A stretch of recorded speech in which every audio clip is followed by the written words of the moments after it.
Right. You know, the thing is, we sing joy to the world, but you know we have joy forevermore, don't we? It's amazing what He has done for us. And think about this. After Adam and Eve had disobeyed God, joy was lost. It was lost at that point. And they were separated from God.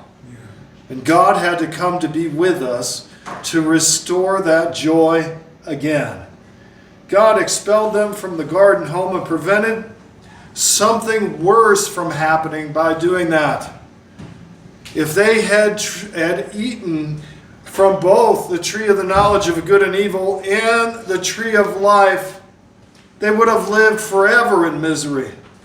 There would be no joy. And God knew that. He knew He needed to provide an answer.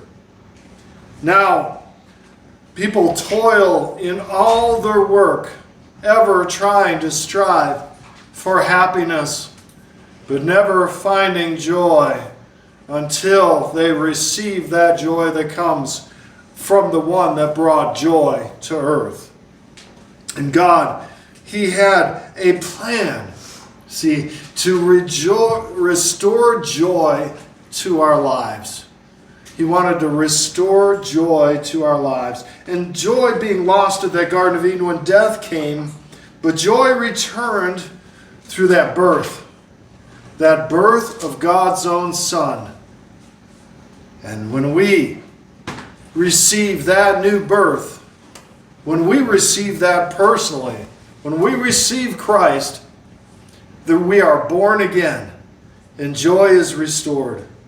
And so these shepherds, they're out in the field, living in the field nearby, and they're keeping watch over their flocks. They're diligent guys, you know. They're really caring for these sheep. And they took special care of them and made sure that they were let out into green pastures and you know, by the still waters and other things where they needed to drink. So the angel of the Lord comes and appears to these guys, which is amazing. He didn't appear to kings. He appeared to them, the angel of the Lord. And the glory of the Lord shone around them, and they were terrified. Think about an angel showing up. We tend to think of those little, wing-shaped babies and things. These were nothing like that. They show up in the heavens, and the angel said to them, don't be afraid. That's the first word, don't be afraid. I bring you good news that will cause great joy for all the people. And this joy, see, it returns to the world in a humble, small package, doesn't it? And don't we find such joy when we see a newborn baby brought into the world? But much more the Son of God coming in that form for us. And it gives us such joy to think about it. And He is the Son of the living God. It's what it was prophesied over Mary would happen. And it did happen. And it says in Luke 2:11 through 12, today in the town of David, a Savior has been born to you. He is the Messiah, the Lord. This is to be a sign to you. You'll find a baby wrapped in cloths and lying in a manger. Lying in a manger. Jesus, the Savior. Jesus in His name alone means that God saves. Jesus Christ, the Anointed One, the only one that could do it, comes. Jesus the Messiah, prophesied to Israel, would bring them together as a nation. And one day, the new Jerusalem will come down from above. He goes, behold, I go and I prepare a place for you. My mansion, it has many rooms in it. I go to prepare for you. He comes for us, and yet He is preparing something for us as our Messiah, our Anointed One. And Jesus is the Lord. He's God, manifest fully in the flesh, in a baby. It's amazing to think about that. And the shepherds, they're terrified. Okay? Can you imagine if real angels came and stood right in front of us, right here, right now? And the scripture gives different accounts of angels, right? We don't know what they look like when they appear to them. Sometimes to Abraham, angels appeared, would appear like a man. They'd show up and eat with him. But somehow I don't think this is the same. When Sodom and Gomorrah was judged at that point, and Abraham would stand in the gap. Other times, they're described as having multiple wings and their whole bodies covered with eyes, but that's in Revelation 4. It doesn't tell us what they look like. But yet they have to tell them, look, don't be afraid. And whatever they look like to the shepherds, they filled them with terror initially when they seen it. So the angel comforted them as he broke the news. He brought comfort. He says, this isn't about judgment. No, this is about comfort. This is what he is bringing. He's bringing joy. And the angel comforted them, broke the news, and he said, good tidings, a great joy for all people. And the very day, nearby in Bethlehem, Jesus was born. And the star, the light shined. The light of the world came to earth. And doesn't that give you such great joy? This baby was a Savior who is Christ, the anointed Lord, in a little package like that. It is amazing. Joy returns to those whom Jesus is Lord and Messiah, the risen Lord and Savior. We needed to know that. See, we needed to respond to that. And the shepherds responded to that. They came to see. They didn't fully comprehend what the life would be. They didn't comprehend what it meant completely. How could they? Maybe they thought about some of the prophecies that would happen. We don't know. They don't tell us. But we know that joy returns to those that acknowledge that Christ is Savior, that Christ is the anointed of God, that Jesus is Lord. And Jesus grew up. What did he do? He healed the sick, gave sight to the blind, raised the dead. But hey, this was just a taste of things to come. And God enters the world to live as a man, to experience our sorrow. In Isaiah 53, it tells us this: he was despised and rejected by mankind, a man of suffering. He came to give us joy, but yet suffered to give us that joy. And he was familiar with pain. See, he was like one whom the people hid their faces. It was like, man, I can't believe, I can't even recognize him now. He's been beaten nearly to death. It'd be like you looking at something so violent and saying, you know what? I can't even look on that. I got to hide my face from that. I'm not worthy of that. And so he was despised, and we held him as in low esteem, and surely he took our pain. He took our pain and bore our suffering, and yet we considered him punished by God. We didn't understand, like the shepherds didn't fully understand. Stricken by him, afflicted, he took our punishment, yet when we were far away, he endured the cross. Yet when we were separated and we didn't understand, he knew why he came. And he was pierced for our transgression, crushed for our iniquities. The punishment that brought us peace was upon him, and by his wounds we are healed. Conversely, what he suffers, he gives. Do you see it in Scripture? He brings healing. He brings peace. He brings joy, and yet takes all of our pain on him. But yet, he conquered death. Here's some joy. Are you ready for some joy after all that? Death has been swallowed up in victory. Oh, death, where is your victory? Oh, death, where is your sting? The sting of death is sin. It happened long ago. It happened and was at work in us. We had no power over it. We had no joy in our lives. I can remember where I was before I found Christ, and when Christ found me. Joy happened in that instant. That sin was lifted from my shoulders, and joy happened. But be thanks to God, He gives us the victory through who? Our Lord Jesus Christ, that anointed one, that Savior of God.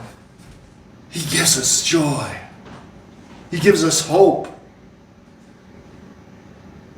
And He gives us a hope of eternal life. He gives us a joy, and ultimately He will eliminate that pain and that sorrow completely. But right now, as believers, see, we have joy in Christ right now. We have peace that passes all understanding. I know that now, in times in my life, when people ask me, well, aren't you sad? And I'm thinking, I'm not sad. I've got joy. Yeah, I can't describe it. I can't explain it. I think when my mother passed, many people asked me, aren't you sad? Aren't you?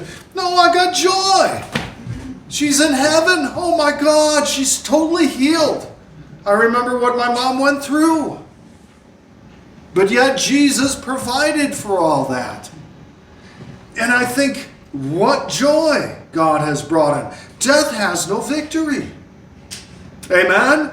And Jesus is the answer to both our problems of both sin and death.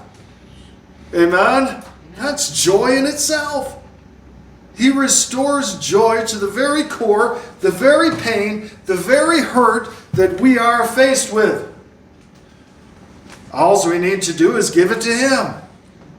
Because He already took it. He already took our pain. And you say, you know what? I'm going to let go of my pain and I'm going to have joy today. Amen? I am going to have joy. It's already provided for. Amen? Oh, this is good news. We bring you good news.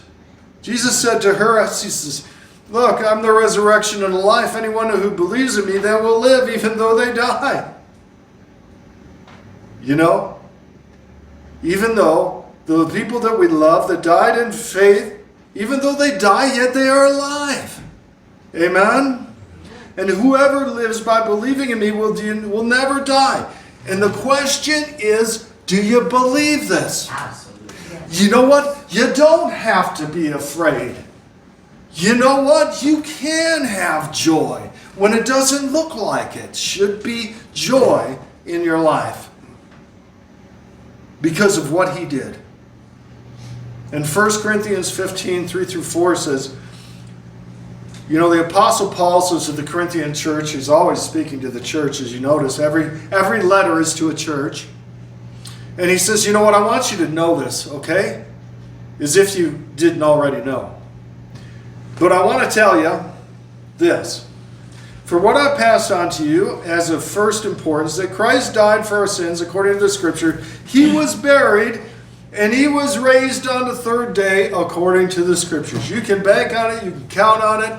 Man, every one of God's promises are yes and amen. We recently, last week, I think that was in the Message, amen? This is where you clap, all right? Let's put our hands together and have some joy. All right.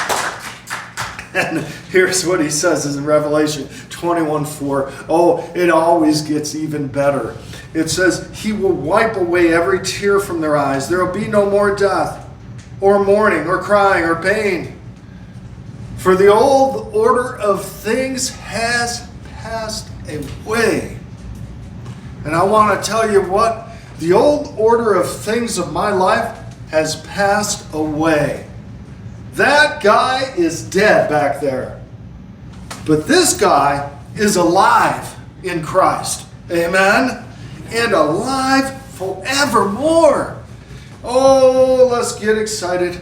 Let's dance. Let's sing. Oh, we need to get thrilled in this place today, because no wonder why Christmas is a season of joy. No wonder why. Because God had a plan to restore joy to our lives. And joy was lost way back then, but he said, you know what, I'm bringing joy back. He knew back then, I'm going to bring joy one day. I'm going to bring joy one day. And joy would return through this little package, this little baby laying in the hay, little bundle of joy. You ever said that about a nephew or a niece or something that was just born, a little bundle of joy? Oh, I remember. I want to share this with you. This was good. When my son was born, I could not wait to get to the hospital. I said, you know what? Here's my little miracle. Oh my gosh, he's my little miracle. I gotta go, I gotta run. I couldn't sleep. I gotta get up and I gotta run in and see this little miracle that God made. And how much more so if you think about it, that this was God in this little package. And I think back on that situation, I said, man, that was my son. And my son now is born again. Amen? I have joy over that. So he returns for those whom Jesus is their Lord and their Messiah, their Savior. And Jesus is the answer to all those problems. He restores the joy to the very core of the issues in our lives. Let's pray. Oh God. Oh, David knew. He said, look, and you pray with me what David would pray of old. Say, restore to me the joy of your salvation. Grant me a willing spirit to sustain me. He says, you know what I did? I sent the spirit of joy. I did not leave you as an orphan, God would say to you. He says, you know what? I sent the Holy Spirit. He leaves this earth and he says, it's better for you that I go, that you would have joy to the fullest.